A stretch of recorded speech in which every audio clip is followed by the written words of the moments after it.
tu vas exploser, tu vas te retrouver dans un quelque chose parce que ça va pas. Tu te retrouves dans un péché où tu peux plus, il y a plus de retour en arrière. Des fois, le plus grand péché même, c'est même pas ouais, tu es parti fornication ici ou ceci. Non, c'est le fait que tu as gardé. Dieu t'a montré des signes, t'a dit pardonne, t'a dit c'est bon, laisse. Tu laisses pas.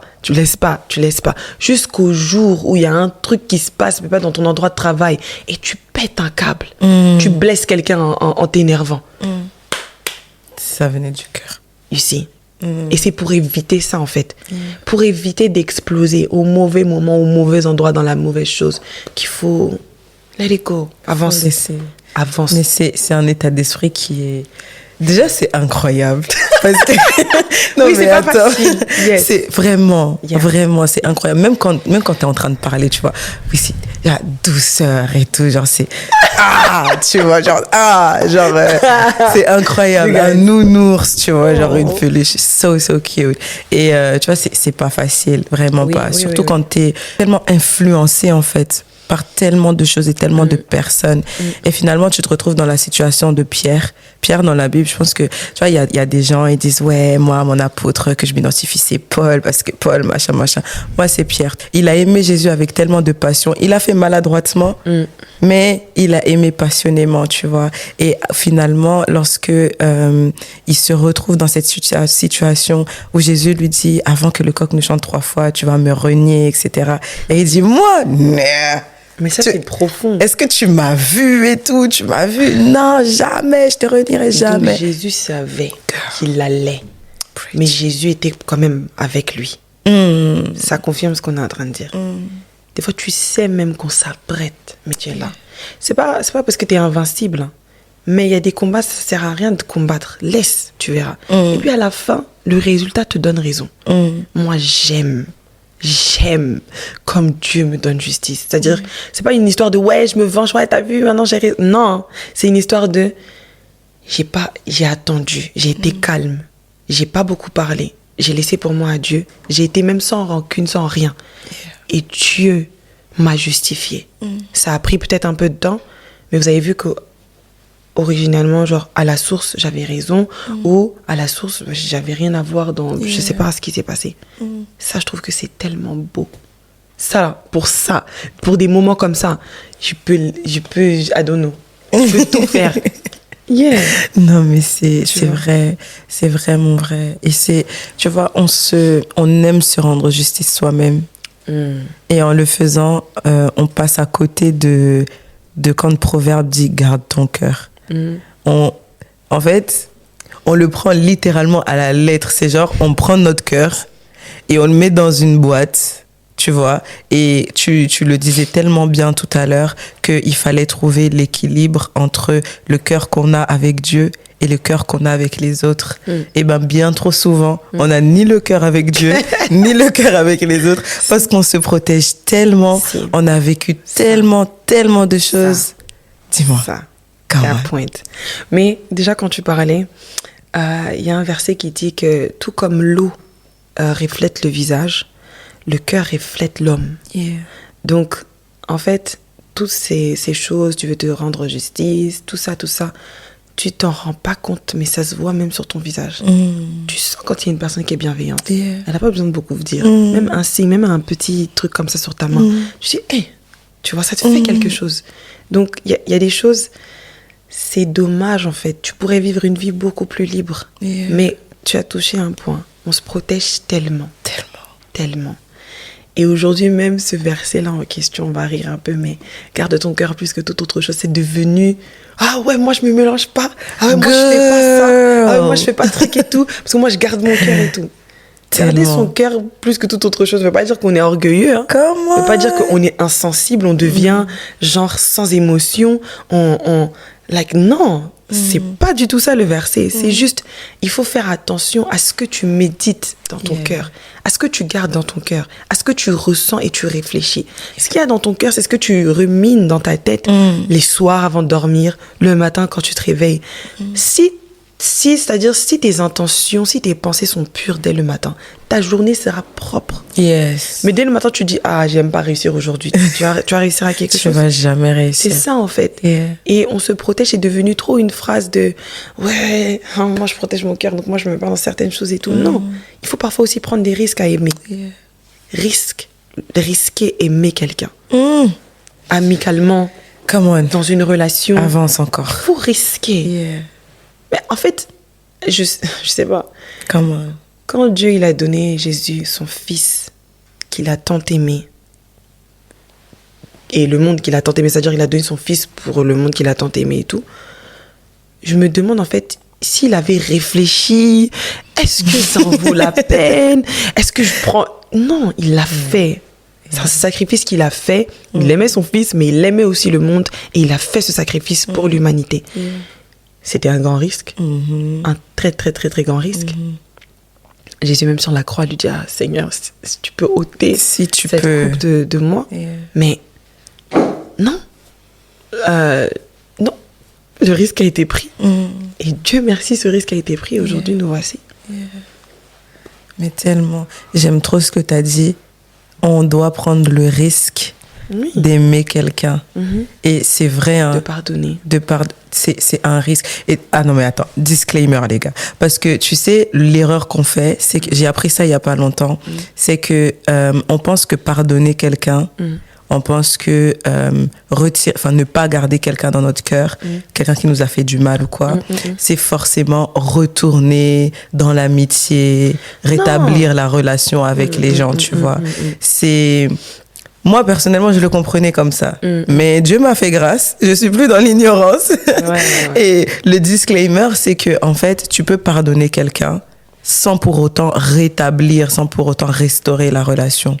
Tu vois? Et c'est toujours dans cette démarche de, tu sais quoi, je vais garder mon cœur, je vais décider de te pardonner. Pas pour toi, mais parce que je dois garder mon cœur. Tu vois? Est-ce qu'il t'est déjà arrivé, toi, de pardonner quelqu'un qui t'a fait quelque chose d'impardonnable? Mais pour l'amour de ton cœur, tu l'as pardonné. Oui, ça m'est arrivé. Et lorsque je l'ai fait, j'ai été très surprise de moi. J'étais surprise de moi et ça m'a plu. Je sais pas comment je vais t'expliquer. Pour les personnes qui sont très rancunières, des personnes qui n'oublient pas. Moi, je parle à quelqu'un qui n'oublie pas. Les personnes qui n'oublient pas, je dis, ouais, ça, je vais jamais oublier. Non, il m'avait fait ça et tout et tout. Le jour où tu arrives à pardonner ce genre de choses tout en ayant ce caractère-là, tu vas te sentir libre. Parce qu'en fait, en vérité, avoir ce sentiment-là, moi je parle en connaissance de cause, avoir quelqu'un dans son cœur et dire que ah oui, il m'avait fait ça, moi je pardonnerai pas et tout. En vérité, ça fait du mal. C'est blessant d'y penser. C'est que j'avais une galère, j'avais quelque chose avec ma mère, tu m'as pas aidé, t'es pas venu me chercher, t'as pas fait ceci, ou bien j'avais quelque chose, je sais pas moi, j'avais un événement super important, tu me l'as fait rater, ça fait mal d'y penser. Le jour où tu décides de pardonner, t'y penses plus, les choses passées sont passées. Et ça te libère. Et moi, ça m'a libérée. Voilà pourquoi aujourd'hui, je peux parler comme ça et vous dire qu'il faut pardonner. Parce que ça m'a libérée. Réellement, je me suis sentie... Ok, on passe à autre chose. Let's go. Et comme tu l'as dit... Attends. Je vais Girl, stop. Stop, please. Mais pour moi, il y a... Pour moi, le pardon véritable. Tu sais, je parle en connaissance de cause. Je parle en connaissance de cause parce que c'est vrai, tu peux pas permettre à certaines personnes de continuer à te faire du mal. Tu peux pas permettre à quelqu'un qui a le pistolet comme ça, qui s'apprête à te tuer, bah vraiment de pull the trigger à chaque fois. Non, tu peux pas. Mais le réel pardon, c'est vraiment recommencer à zéro. Tu vois ce que je veux dire? C'est recommencer à zéro entièrement. Sans connaissance presque même du passé.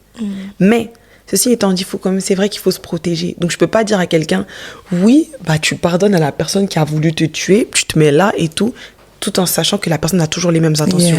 Moi, je pense que on pardonne quelqu'un et on recommence à zéro lorsque tu sais aussi que la personne, elle a plus les intentions de te tuer. C'est-à-dire que les intentions de la personne, elles ont changé quand même parce que, you know? Mais le réel pardon, c'est recommencer à zéro totalement. Lorsque la Bible nous dit que l'amour est patient, l'amour ne soupçonne pas le mal. Tu peux pas dire que tu aimes quelqu'un, que tu pardonnes quelqu'un, et tu penses encore. Si tu penses encore, c'est que t'as pas vraiment pardonné. Je suis désolée de le dire, mais I have to say it. Oh my God, can we take a break? Can we take a break? Attendez les gars, parce que en fait là aujourd'hui, je pense qu'on est en train d'entrer dans les salons, dans les chambres, dans les bureaux des personnes qui aiment garder les choses à cœur. Et je veux juste dire ceci, on a parlé de l'amour ne soupçonne pas le mal. Donc tu es en train de me dire, si je comprends bien, que le véritable pardon, la racine du véritable pardon, c'est l'amour qu'on peut avoir pour les autres. Mais comment aimer quelqu'un qui nous l'a mis à l'envers, Moi, je pars du principe qu'il faut suivre la parole de Dieu. Comment? S'il n'y avait pas la parole de Dieu, je t'aurais dit, fais comme tu sens.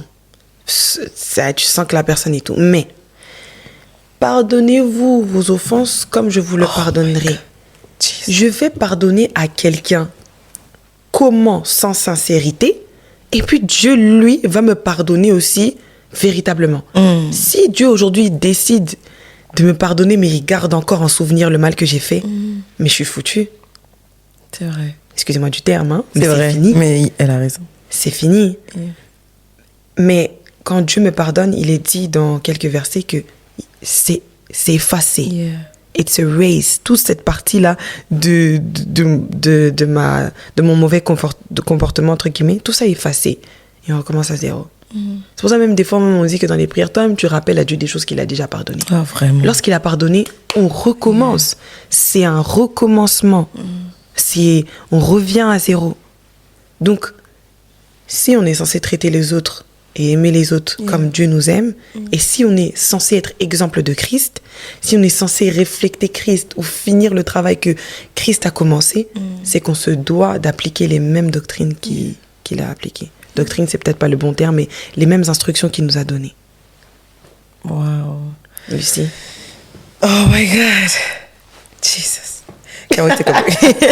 Parce que en vrai de vrai, c'est des points qui sont tellement importants et tellement essentiels. Et je te remercie de nous les partager vraiment. C'était risqué. Hein. J'espère que vous n'allez pas trop m'attacher dans les commentaires. Ça va bien se passer, t'inquiète pas. We got you, ça va bien se passer. Mais en fait, ma question, je pense qu'elle va se tourner vers... Elle va se tourner dans cette direction, Saint-Esprit, you got this. Mais en vrai, je voudrais savoir... Tu vois, on parle de garder son cœur, de surveiller son cœur, etc.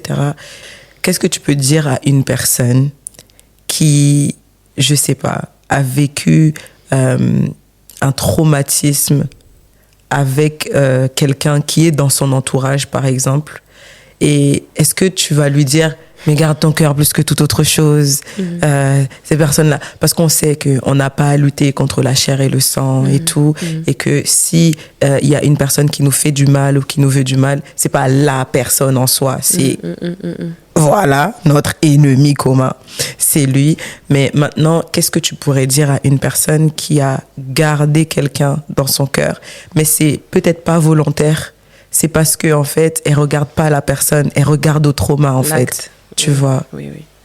Bah, déjà, quand tu dis ça, j'aimerais déjà dire à la personne, et je sens que ça particulièrement, ça va toucher beaucoup de personnes, et je sens que peut-être ici, nous sommes concernés. Je peux parler en tant qu'une personne qui a été dans une situation compliquée, et j'ai été traumatisée par les actes, par les agissements d'une personne, et je me suis demandé pourquoi. Mais je me rends compte en fait que, en vérité, quand j'en veux à la personne, j'en veux aussi à Dieu. Quand j'en veux à cette personne, j'en veux à cet événement-là. En vérité, je demande à Dieu, mais Seigneur, pourquoi est-ce que tu as permis ça? La seule chose que je peux dire, parce que parler des blessures et lorsqu'on veut rentrer dans comment tu t'es senti, est-ce que tu devrais faire, moi je trouve ça très délicat. Voilà, c'est un réel travail à faire. C'est des temps de prière à passer avec Dieu vraiment. Parce qu'il faut déjà une reconnexion, une réconciliation avec Dieu. De savoir que cet événement s'est passé, mais c'est pas, par exemple, ce que Dieu a voulu. Par exemple, là, moi, je parle, par exemple, de cas de viol, de cas où, je sais pas... harcèlement, cas extrême. Faut d'abord passer beaucoup de temps en intimité avec Dieu. Voilà. Si on essaye de comprendre tout, vraiment, on va s'en mêler dans plein de choses, mais passer du temps avec Dieu et à un moment donné se dire que ce qui est passé est passé. Oublier, effacer tout ce qui est passé et avancer. Quand on est né de nouveau, on revit. C'est une nouvelle vie qui commence. S'il faut, rebaptise-toi. S'il faut, plonge-toi encore dans les eaux. Si tu veux un nouveau départ, mais il faut qu'il y ait un nouveau départ qui soit marqué quelque part. Et c'est ce que je peux conseiller à quelqu'un. Et ce n'est pas du tout facile. Mais cet événement que tu gardes dans ton cœur, en fait, ça te fait du mal à toi plus qu'autre chose. Et moi, je veux pas que tu aies mal. Je veux pas que tu souffres. Et à cause de ça, je te demande vraiment de pardonner l'action, de pardonner l'événement, de pardonner la saison, de pardonner tout et d'avancer. That's all I can say. Wow. Bah, c'était hyper fort. Et je pense que tu as abordé plein de points qui sont importants les uns que les autres. Mais maintenant, God help me.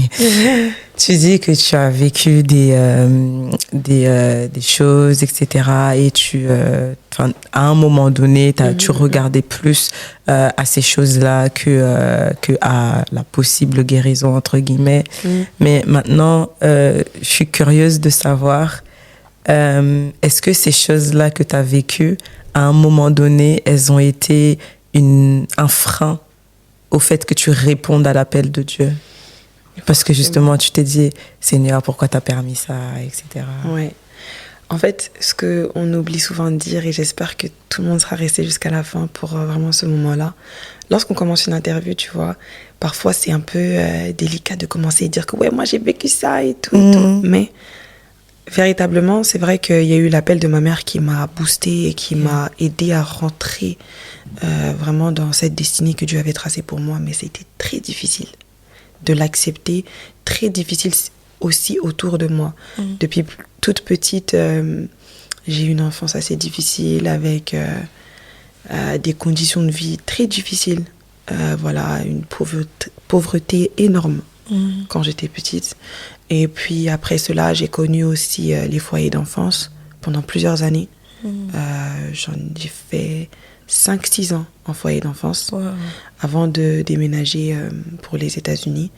Et ces événements-là, quand tu es dans des circonstances et des situations où Dieu n'est pas présent. Quand je dis Dieu n'est pas présent, c'est-à-dire il n'y a aucun rappel de Dieu autour de toi. C'est-à-dire que Dieu, bien sûr, il est là, il est avec toi, mais c'est-à-dire c'est des endroits laïques, c'est des endroits où on n'a pas le droit de parler de Dieu, c'est des endroits où il n'y a personne qui est chrétien à la maison.